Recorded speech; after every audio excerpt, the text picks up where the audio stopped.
Gente, hoje nós vamos dar continuidade ao estudo do Livro dos Espíritos, tá? Vocês têm uma noção, né? De onde que nós viemos, né? E o que nós estamos fazendo aqui, para onde nós vamos, né? Nós sabemos que nós fomos criados simples e ignorantes, tá? Que Deus nos criou assim, simples e ignorante, de um mundo primitivo, né? Para que nós pudéssemos, né? Depois termos o livre-arbítrio para a nossa evolução, para o nosso desenvolvimento, tá? Hoje, né? Já se passaram muitas encarnações, né? Hoje nós estamos aí num mundo diferente. Vamos dizer, numa escala de 7 mundos, né? Nós estamos no 3º mundo. Quer dizer, o mundo primitivo, nós estamos aí no mundo de provas e expiações, numa transição para um mundo de regeneração, e assim vai indo a nossa evolução, até atingirmos um patamar onde seremos espíritos puros. Nós somos aí espíritos eternos. O que muda é apenas a vestimenta, a nossa roupa material. Mas continuamos, né, tentando melhorar cada dia que passa. E isso é só através do estudo, do desenvolvimento, né, da reforma íntima, que nós temos que fazer sempre, estar repensando e procurando melhorar no dia a dia. Porque as dificuldades são muitas, muitas, no nosso dia a dia. Mas Deus nunca dá um fardo tão pesado que nós não podemos carregar. Sempre Ele ameniza para que nós consigamos continuar a nossa jornada. E é assim que a gente vai tentando melhorar cada dia. Tá?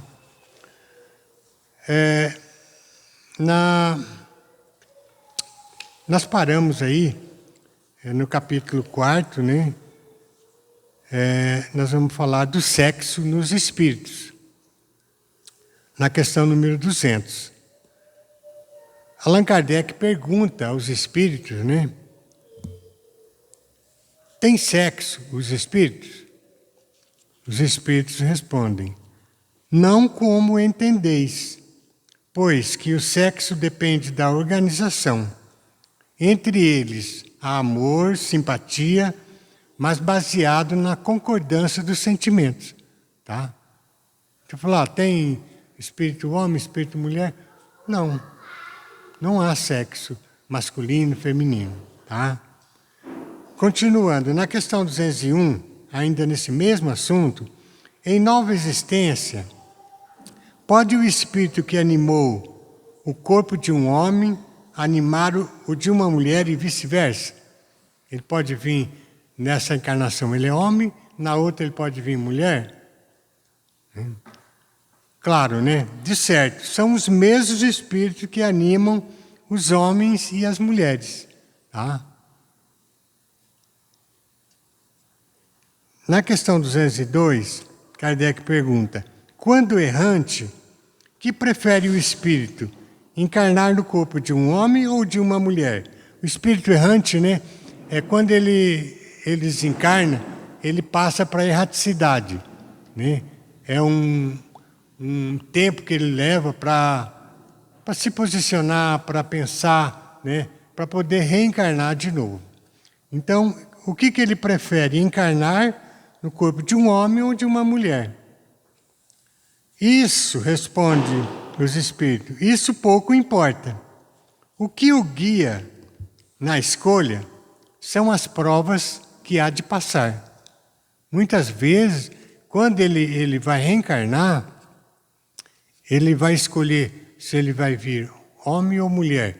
Quem sabe ele falou, puxa vida, na encarnação passada, eu era mulher, o tanto que eu sofri, tanta humilhação, tanta coisa, né, por um outro homem, né, que pode vir como mulher para sentir as mesmas humilhações, as mesmas dores que sentiu.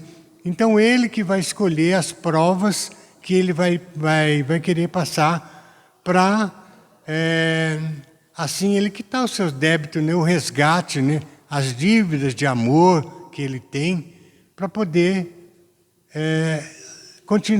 continuar a sua jornada evolutiva. Então, tanto faz, ele que vai escolher, ele que tem o livre-arbítrio para escolher se quer vir homem ou quiser mulher. Se quiser continuar a vir homem, ele vem. Vai depender das provas que ele quer escolher, né? Que ele precisa escolher para passar. Os espíritos encarnam como homem ou como mulheres, porque não têm sexo, visto que lhes cumpre progredir em tudo. Cada sexo, como cada posição social, lhe proporciona provações e deveres especiais, e, com isso, ensejo de ganhares experiência. Aqueles que só, como homem encarnasse, só saberia o que sabem os homens. Se ele encarnasse só como homem, ele não saberia como é encarnar em uma mulher. Tá? Continuando. Na questão 203, o título de parentesco e filiação. Transmitem os pais aos filhos uma parcela de suas almas ou se limitam a lhes dar a vida animal, a que mais tarde outra alma vem adicionar a vida moral. Quer saber se ele transmite uma parcela da sua alma, né? Porque quando nós somos criados simples, ignorantes, nós temos uma vida animal, né? Depois que a gente vai desenvolvendo, né, a questão moral, né, o desenvolvimento que nos é cabido. A resposta dos espíritos: dão-lhes apenas a vida animal, pois que a alma é indivisível. Um pai obtuso, né, pode ter filhos inteligentes e vice-versa, tá? A alma não se divide, então você não pode transferir, né, uma parcela da sua alma para alguém. Ela não se divide, tá?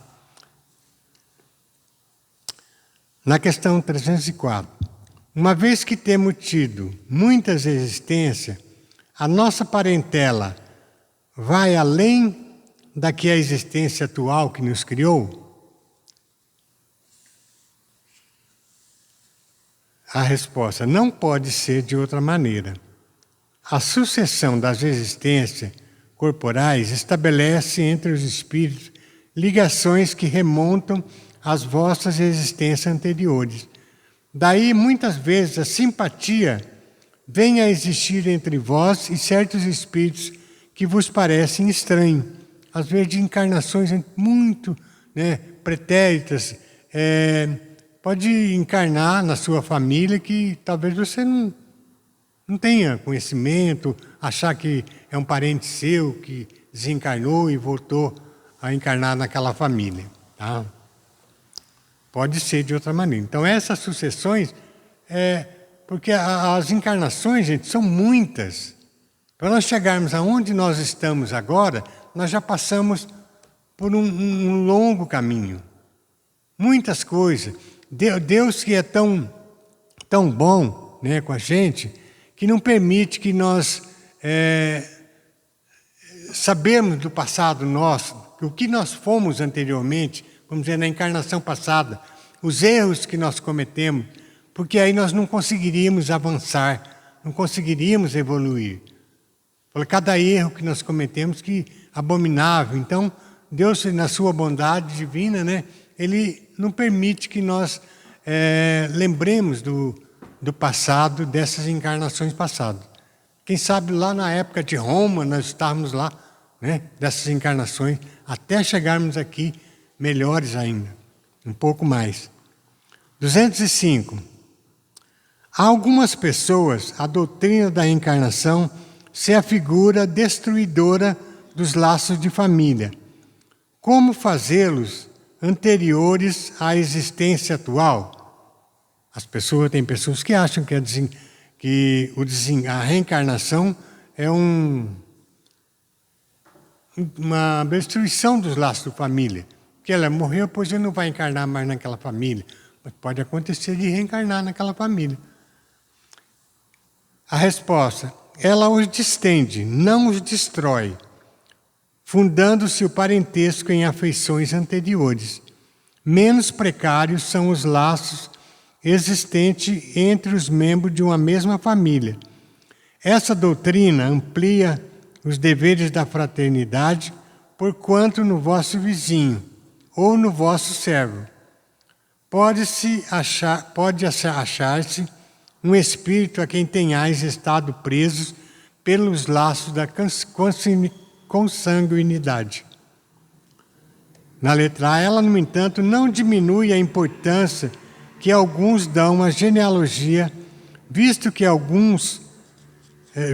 qualquer pode ter tido por pai um espírito que haja pertencido a outra raça, ou que haja vivido em outra condição muito diversa. Pode ser que aconteça que seu pai agora venha de outra raça, que não é daquele mesmo vínculo familiar que você imagina. É exato. Na letra A, né, ela está perguntando aqui que, no entanto, ela diminui a importância que alguns dão à genealogia, visto que qualquer pode ter tido por um pai um espírito que haja pertencido a outra raça, ou que haja vivido em condições muito diversas.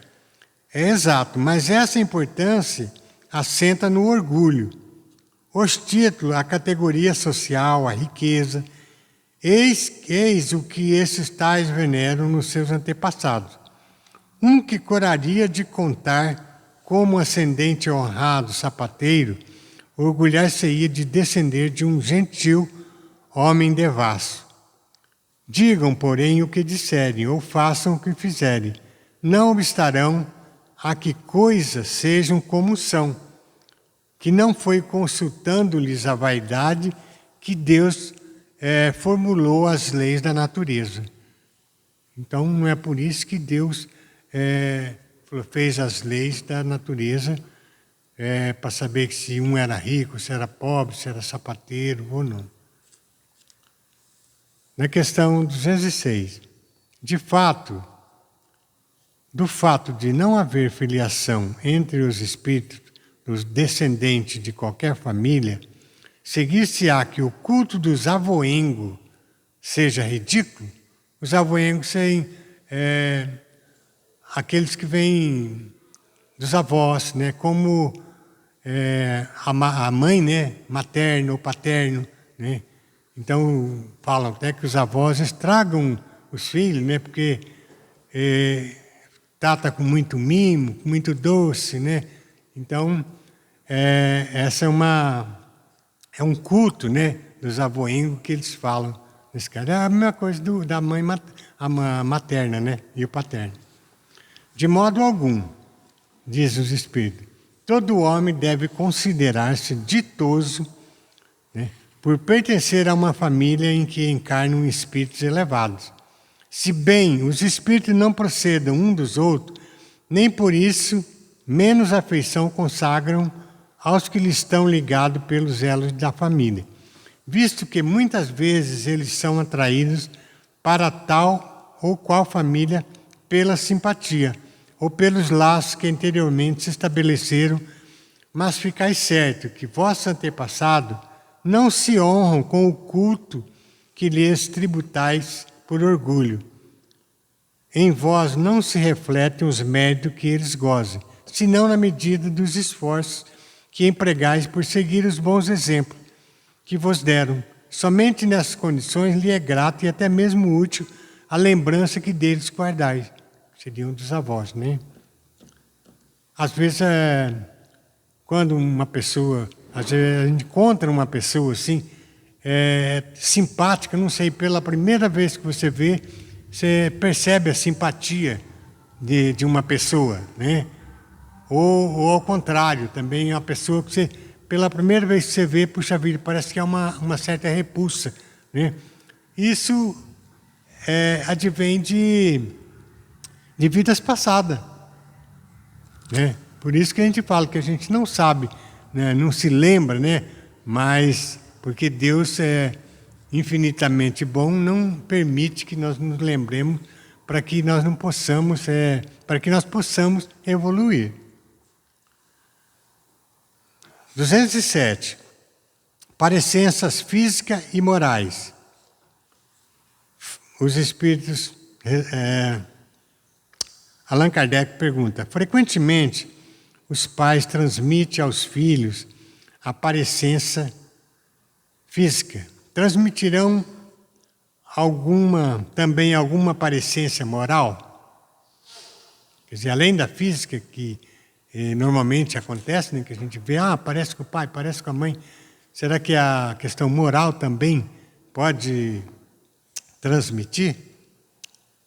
Os espíritos respondem: não, que diferentes são as almas ou espíritos de uns e outros. O corpo deriva do corpo, mas o espírito não procede do espírito. Entre os descendentes das raças, apenas há consanguinidade. Tá? Muitas vezes a gente vê uma família assim, puxa vida, todos são uma beleza, um primor, mas tem um que é diferente de todos. Então, às vezes o pai ou a mãe ensina, né, tudo direitinho, mas aquele é diferente de todos e não parece com nada. Na letra A, de onde se originam as parecenças morais que costumam haver entre pais e filhos? A resposta, gente, é que uns e outros são espíritos simpáticos, que reciprocamente se atraíram pela analogia dos pendores. Então há uma simpatia, talvez, de vidas passadas, né? De encarnações passadas, que os atrai e transmite essa questão de parecenças morais. Tal pai, tal filho, né? Que a gente fala. A 208, gente. Nenhuma influência exercem os espíritos dos pais sobre os filhos, sobre o filho depois do nascimento desse. Nenhuma influência exerce os espíritos dos pais sobre o filho depois do nascimento. Os espíritos respondem: ao contrário, bem grande influência exerce, conforme já dissemos. Os espíritos têm que contribuir para o progresso um dos outros. Pois bem, os espíritos dos pais têm por missão desenvolver os de seus filhos pela educação. Constitui-lhes isso uma tarefa. Tornar-se-ão culpado se virem a falir no seu desempenho. Deus entrega para nós, os filhos, né, para que nós possamos educar, desenvolvê-lo para a contribuição de uma reforma, né, desenvolvimento geral naquela criança. Se nós falharmos, né, e como muitos falham, né, nós teremos que responder por isso perante ao Criador. É muito importante essa missão, é uma missão que nós temos, são os filhos. Deus dá para nós, mas Ele quer saber do retorno que nós vamos dar. 209. Porque de pais bons e virtuosos nascem filhos de natureza perversa? Por outra, porque as boas qualidades dos pais nem sempre atraem por simpatia um bom espírito para lhes animar o filho. Acontece muito, né? Não é raro, os espíritos respondem, que um mau espírito peça-lhe sejam dados bons pais, na esperança de que seus conselhos o encaminhem por melhor senda, e muitas vezes Deus lhe concede o que deseja.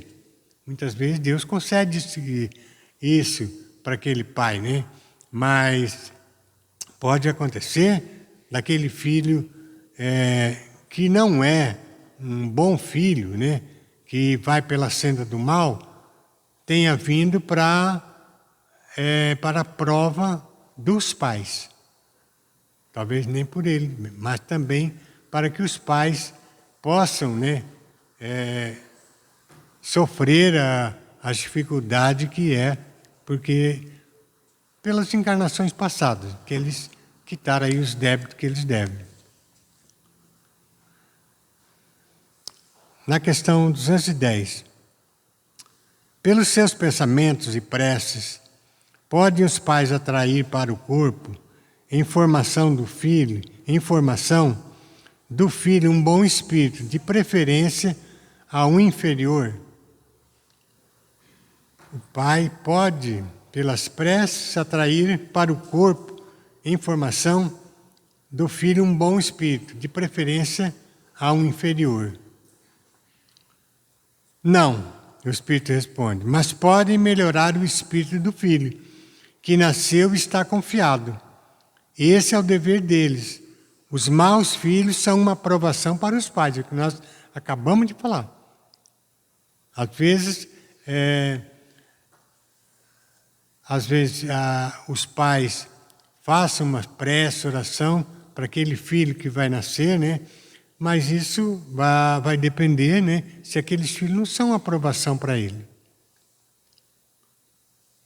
211. De onde deriva a semelhança de caráter que muitas vezes existe entre dois irmãos, mormente gêmeos? A resposta dos espíritos, né? São espíritos simpáticos, que se aproximam por analogia de sentimento e se sente feliz por estar junto. Nós já vimos muitos casos desse daí, né? De gêmeos, né? Até esses que nascem ligados um ao outro, né? Ou talvez porque são muito simpáticos, ou então por uma aprovação também, por repulsa de épocas, vidas passadas, né? Que Deus posicionou para que eles nasçam tão juntos para poder passar aquela aprovação. 212. Há dois espíritos, ou por outra, duas almas nas crianças, cujos corpos nascem ligados, tendo comum algum órgão? Os espíritos respondem, sim, mas a semelhança entre elas é tal que vos pareçam, em muitos casos, um só. Os chipófagos, né, que nascem ligados um ao outro, né, parece que às vezes é um só. Às vezes depende, os dois dependem de um órgão só, mas são dois espíritos que habitam aqueles corpos. 213. Pois que nos gêmeos, ou espíritos encarnem por simpatia, de onde provém a aversão que às vezes se notam entre eles? Nem sempre é por simpatia, né? Às vezes eles têm uma aversão muito grande. O espírito responde, não é de regra que sejam simpáticos ou espíritos dos gêmeos. Acontece também que espíritos maus entendam de lutar juntos no palco da vida. Eles ficam brigando, né, entre eles, por isso nascem até juntos.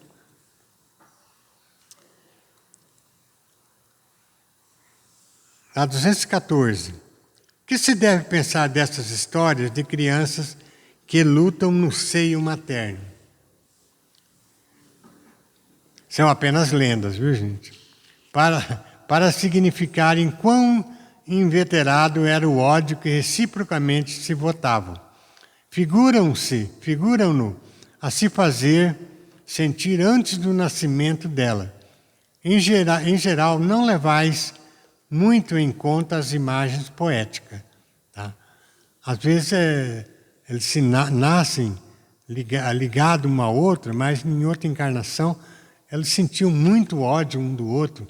Então, eles nasceram tão ligados para ver se consegue melhorar nessa encarnação. 215. O que dá origem ao caráter distintivo que se nota em cada povo? Também os espíritos se agrupam em família, formando-as pela analogia dos seus pendores, ou mais ou menos puro, conforme a elevação que tem alcançado. Pois bem, um povo é uma grande família formada pela reunião de espíritos simpáticos, na tendência que apresentam os membros dessa família para se unirem, e que está na origem da semelhança que, existindo entre os indivíduos, constitui o caráter distintivo de cada povo. Julgas que os espíritos bons e humanitários procurem para nele encarnar um povo rude e grosseiro? Não. Os espíritos simpatizam com a coletividade, como simpatizam com os indivíduos. Naquelas em cujo seio se encontrem, eles se acham no meio que lhes é próprio. Eles se encarnam num grupo onde são simpáticos. Na questão, dá mais uma aqui, na questão 216. Em sua nova existência, conservará o espírito traço do caráter moral de suas existências anteriores? Isso pode dar-se, mas melhorando-se ele muda. Pode também acontecer que sua posição social venha a ser outra. Se de senhor passa a ser escravo, inteiramente diverso de seus gostos, e dificilmente o reconhecerias. Sendo o espírito sempre o mesmo nas diversas encarnações, pode existir certas analogias entre suas manifestações, se bem que modificadas pelos hábitos da posição que ocupe, até que um aperfeiçoamento notável lhe haja mudado completamente o caráter, porquanto de orgulhoso e mau pode tornar-se humilde e bondoso se arrependeu. Tá? Se ele é um espírito bom, ele vai conservar, né? Mas pode acontecer dele se arrepender se ele for mal e tornar um espírito bondoso e humilde. Nós vamos encerrar por aqui, tá? E vamos passar agora ao estudo do Evangelho.